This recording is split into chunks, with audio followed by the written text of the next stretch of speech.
Sige, para makabawi tayo sa ano natin, no, gastos. Ano na natin to, content na lang. Review natin or tour, review tour, no. So, December 2024. So, start tayo sa labas. Tingnan natin, So, nakuha na tayo ng room. Ang room na nakuha natin is double bed. So, hindi na available yung yung single bed nila. So, since 12 hours yung gustong kunin, kasi syempre di ko naman pwedeng kunin ang 6 hours lang gawa nung hindi nga ako pwedeng matulog ng bababa sa 6 hours. So, 20 minutes pa naman sila magtawag bago yung check out. So, ngayon, ito na. Bali, nakakuha tayo ng room, no? So, sa 6th floor tayo. May kasamang remote. 6th floor. So, magkano ba ang dito? Presyo, 350 ang single bed for 12 hours. So, nakabis lang tayo sa 360. I mean, sa single bed. So, pero dahil nga sa 400 pesos ang double bed, double size bed. Kasi yan ay available for 12 hours. So, 400 plus 200 pesos na deposit. Kaya 600 lahat. So, paano nga ba check-in dito? Lang, pasok ka lang dito. Tapos may guardian naman, papatulong ka lang kung paano kuha. Okay. Sa'yo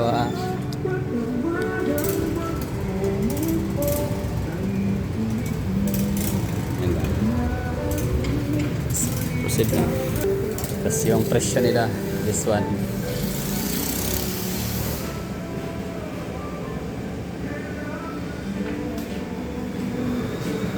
Yan na, may tubig naman sila dito.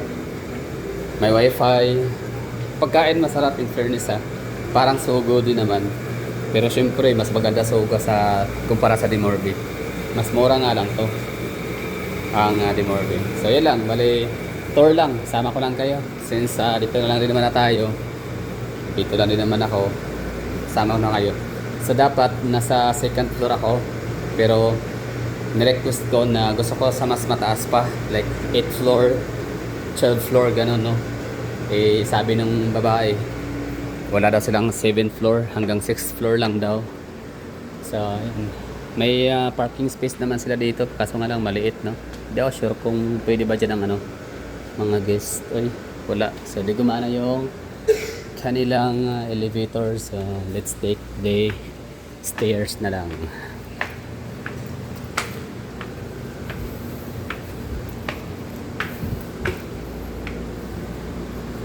Double size bed. Meron sila ditong swimming pool. Itong gusto ko dito sa Dimorvi kasi may swimming pool. Doon sa kabilang Dimorvi sa may Siem Recto, wala silang swimming pool. Tapos balita ko, maliliit daw yung kwarto doon. Kaya dito na tayo sa Dimorvi San Pedro.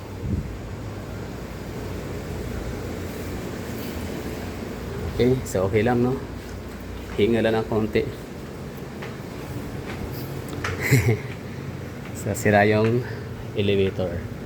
So, pang ilang floor na ba tayo? 2nd, 3rd, 4th. Okay, 4th floor. So, dito pa lang sa 4th floor na to. Oh, sarap ng hangin. Fresh air. So, dito sa 4th floor, kita na natin yung skyline of Davao. Tapos yung swimming pool naman ay located sa my 3rd floor. Tapos open sila like 8 AM yata. Tama. Alas 8 ng umaga yung open ng kailangan swimming pool. Pero pinaka-the best na Dimorvi na napuntahan ko ay ang Dimorvi sa may Cagayan de Oro City. Sa may Alma. Tama ba? Yun. Alma Ming. I don't know, basta sa may likod ng Centrio. So, ganda ng nila doon ng Dimorvi. Yung swimming pool, lakas talaga makasosyal. Kala mo talaga hotel Yung 5-star hotel. Pagka baga kwarto, tapos pagka bukas mo nung ano, pintuan, swimming pool na. Tapos ano pa, naka glass. Tinted glass naman. So kahit nakahubad ka sa kwarto mo, hindi ka makikita. And yun, so we're here in 4th floor. So 5th floor, so ibig sabihin 6th floor tayo dito sa taas. Dito tayo. Tara. Yan oh, ganda ng ano nila oh, mga tila puting-puti, yung mga linen.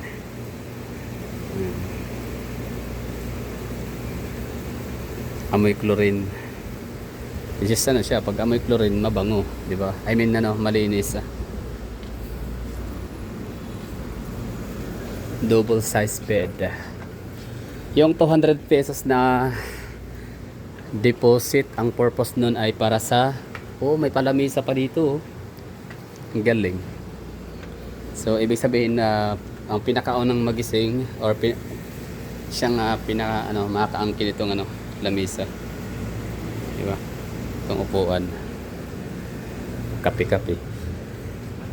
Pero wala, hindi natin yan ma-avail bukas kasi tatanghaliin tayo ng gising. Gusto matulog ng ano, medyo matagal. Like 9 to 10 hours. And dito na tayo sa 5th floor. Hingal ng konti. So yung ano 200 pesos na deposit ay ang purpose po nun para sa kung magkaroon ng mancha, no? Yung tila, yung puti na yun, no? Yung gamit, mamantsahan. So ang gagawin nila ay i-charge yung 200 pesos. Okay, so proceed pa tayo sa pinaka 6th floor. So ito, mas mataas na talaga to dito. Ito na yung pinaka dulo. Ito na yung pinaka penthouse. Penthouse area. Yan, so sa kabilang building ay hanggang 5th floor lang.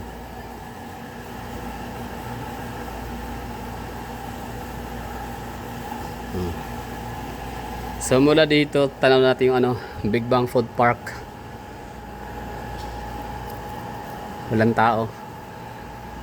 Siyempre madaling araw na mag-uumaga na. Yan, Big Bang Food Park, yung madilim na yan. Yung entrance, exit.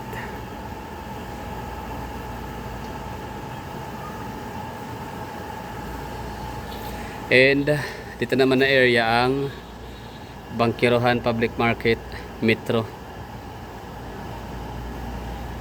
Yan, daming mangga, pumilo, saging.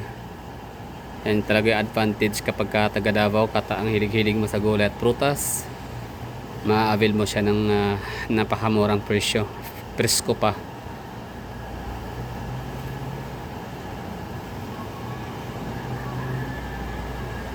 Tapos ito naman yung gusali ng Paragon Davao or Davao Paragon by Cebuland Master.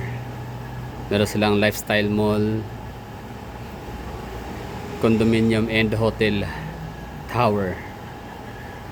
Okay, ito yung makikita natin dito ha kapag ka nasa ano ka, Dimorvi 6th floor. Makikita mo yung ano, downtown area of Davao. So ito naman yung Gaisano mo ano, Gaisano Grande Illustre. Okay. And ito yung Suntorized na mixed-use development ulit, no? Na 1 hectare mahigit ni Iskandar family. And demolish na yan. Anyway, bukas sana maalala ko siya para ma-vlog natin yan mula dito. Tanaw natin dito kitang-kita siya oh. And ano pa, Gaisano Illustre. Tapos yun, yung tower na yan ay Avida Tower by Ayala. Tapos itong simbahan na to ay UCCP Church. Hindi na rin kita si ano no, Mount Apo. I mean not Apo, Apo View Hotel kasi nasa likod nitong ano, Gaisano Grande Illustre. San Pedro Street, ayan, may hotel. And Dimorvi Suite ay ano, sorry, Dimorvi Suite, Philcris Central. Optum and VXI. Davao City. Okay na. We're done. So pasok tayo dito. Hanapin natin yung ating kwarto. Pero dudunga pa ulit tayo dito kung meron. Okay. So Magallanes Street or Pichon. Pichon na siya ngayon, hindi siya Magallanes. Meron pa isang gusali dito, no? Tanaw natin. That's Davao Doctors Hospital.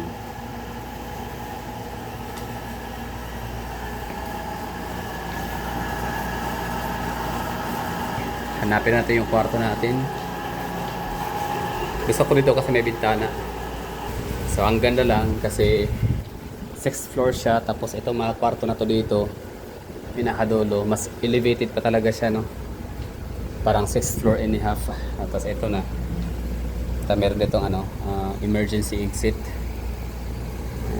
Nice one. Kita natin dito yung Quirino Avenue. Yun. Nice one. Mga building dito parang sa SPMC na hospital. Orange and white. Na parang DP rin.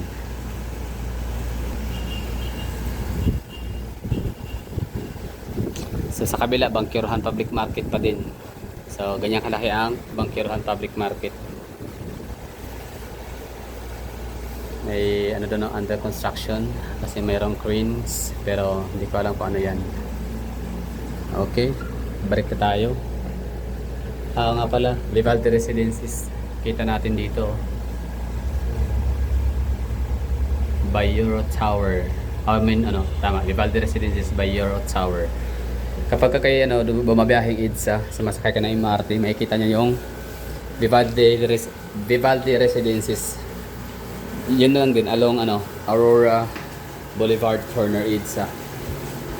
So nung aking mga content like Sogo, hindi nila alam kung paano daw i-turn on yung ilaw kasi itong chip na to, chips or itong card ay basta itong puti na to.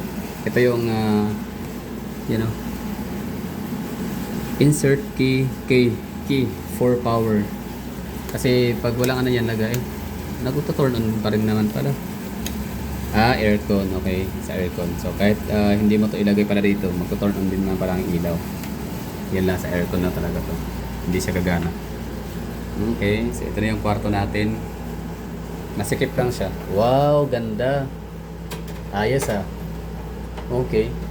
Gusto ko to. Kasi higaan. 400 pesos to ha.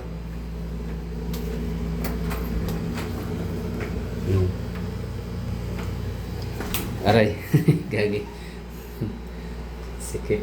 Nasikip konti. Pero okay lang. Kasya na to, no? Tulog lang naman, 12 hours. Yan. Shower. Sabitan ng damit. Tapos may salamin. Yan. Ilaw. At least dito, wala kang makikitang yung mga pipe galing sa ibang floor na mararamdaman mo talaga yung tagas ng tae. Kasi kapag ka nasa ground floor ka, pero hindi ko naman sinasabi dito sa Demorve San Pedro meron ha. Ang tinutukoy ko kasi na may mga mararaming pipe ay sa yun ha, sa may Pasay, sa may TAF Floral Mansion. So yung Floral Mansion na yun, minsan ako yung ma-assign, madidestino ako dun sa yung makukuha nating kwarto na available. Kasi minsan hindi ka na pwede maging choosy kasi Pasay City yun ha. Ibig sabihin Metro Manila. Tough. So malapit siya sa lahat like airport, malapit siya sa Baclaran, malapit sa may MOA. Di ba? So MRT, LRT, sakayan. So ibig sabihin hindi ka na wag ka nang choosy or else maunahan ka. So hindi ka makatulog. Antay ka lang. Waiting ka na lang ng mga lalabas. Okay, yan. So meron sila dito mga nakalagay na you are here, tapos mga exit din, mga sila, mga guidelines, guide. At ako naman ay nangangatok-katok. Ano to? Concrete ba siya? Concrete wall or I don't know. Concrete ba siya? Ano, saan gawa to?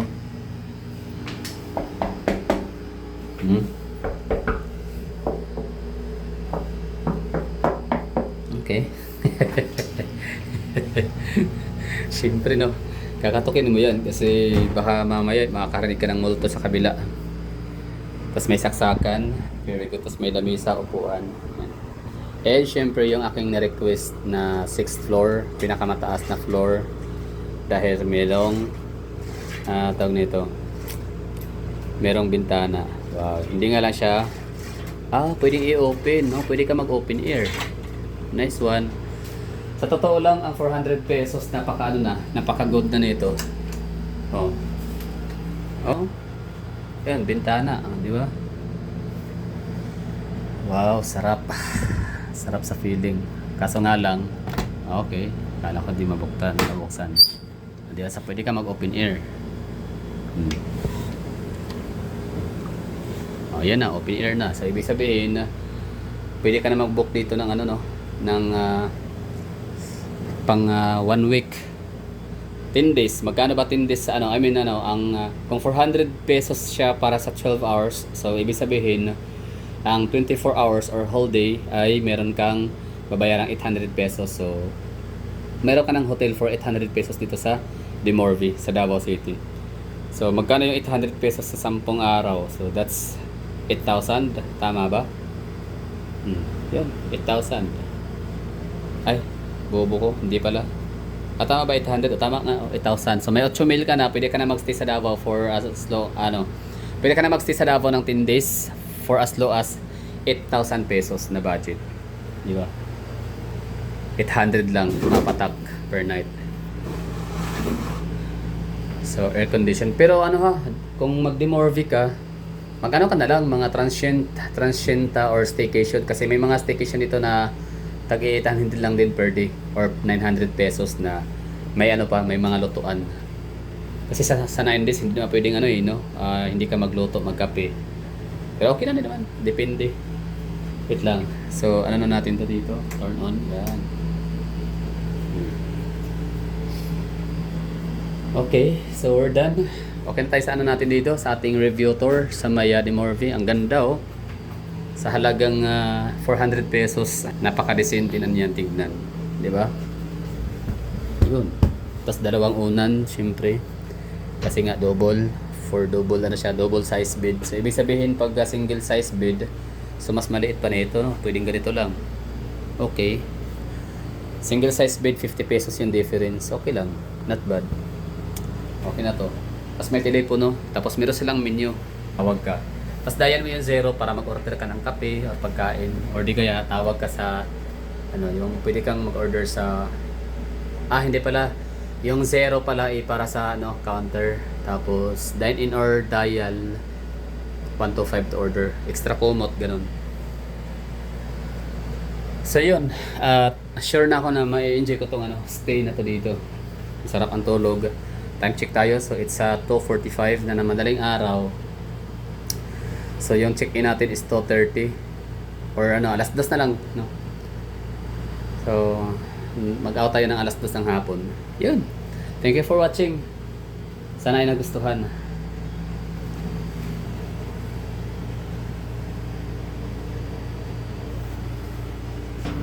Alright. TV, di ako masyadong mahilig. Di ako nanonood ng TV talaga. Mura nang nauso yung cellphone, Android phone. So, mag-YouTube na lang, ganun. Facebook. Okay, thank you for watching and I have to say, bye-bye. So, sa tingin nyo, okay ba? Yung Dimorvi Suites natin? Okay ba yung natin? Yung 400 pesos for 12 hours? What do you think? Let me know in the comment box. I-ano natin tong blinds para baka bukas. Gusto ko yung madilim pa rin. Alright. Diba? May blinds. Baba pa ng konti. Okay na, no? So, hindi na ba makikita si Haring Araw mamaya? Hindi na. So, okay. So, sa tingin nyo? Okay ba siya? Sulit ba yung 400 pesos dito? Ganda ng kwarto. Silip tayo ulit sa labas.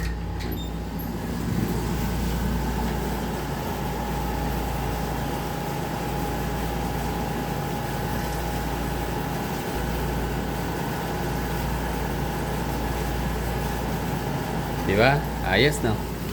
Alright. So, happy ako, no? Masaya ako dito. Tingnan pala natin yung, yung banyo. Kung mag-flush ba, baka hindi. No?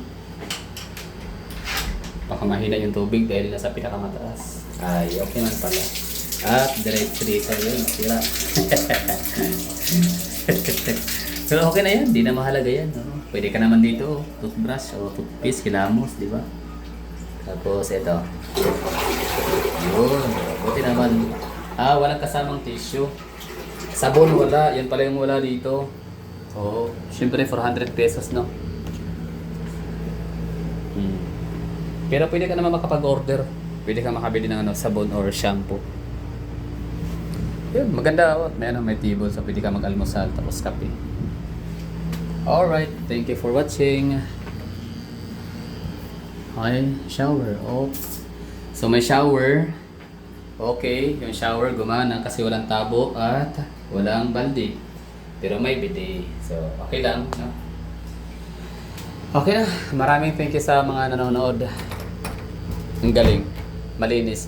Walang amoy sigarilyo. Walang amoy, basta hindi mabaho. So, Davao City. Galing.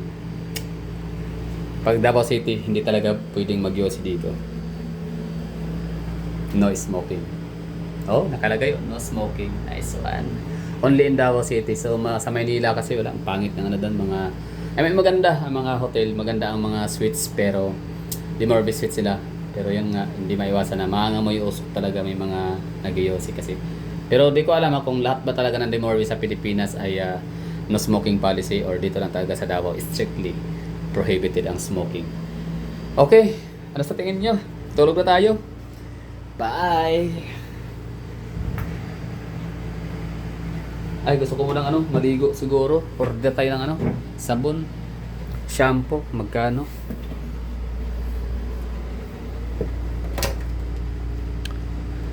Zero.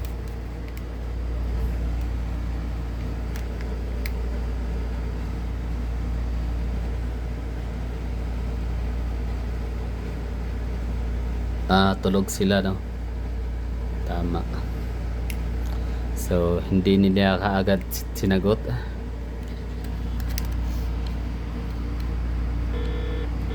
Yan, oh. So, tulog sila kanina. Kinatok ko nga lang kanina na tiyan ng gwardiya para magising. So, okay na.